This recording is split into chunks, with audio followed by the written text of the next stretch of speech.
ณัฐพล สืบศักดิ์วงศ์กราบเรียนท่านประธานที่เคารพผมนายณัฐพล สืบศักดิ์วงศ์สส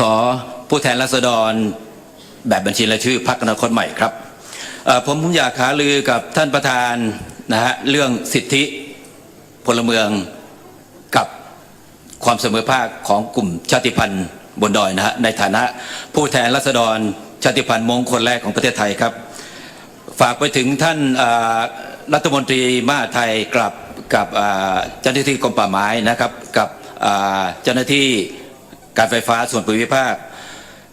วันที่14ที่ผ่านมา2หมู่บ้านนะครับหมู่บ้านแม่กองน้อยแม่กองใหญ่อำเภออุ้มผางจังหวัดตากบอยคอร์ดประท้วงไม่ยอมเลือกตั้งเพราะได้เรียกร้องขอให้ต่อไฟฟ้าเข้าหมู่บ้านแต่ไม่ได้รับการแก้ไขจนกระทั่งผู้ว่าราชการจังหวัดต้องออกมารับปากตอนนี้ยังไม่มีการต่อให้ครับแต่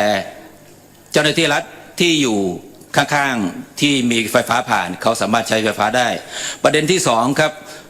หมู่บ้านทรัพย์เจริญหมู่บ้าน16-17เป็นหมู่บ้านที่อพยพมาจากอำเภออุ้มผางจังหวัดตากตำบลแม่ละมง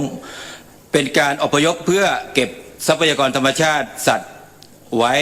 กับลูกหลานของเราตอนนี้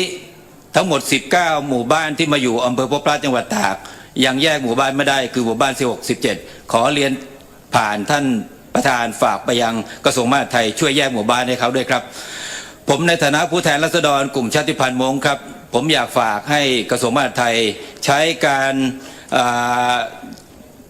อย่าใช้นิติรัฐขอให้ใช้นิติธรรมนำหน้านิติรัฐและขอให้ท่านใช้กฎหมายให้น้อยที่สุดใช้ความเป็นม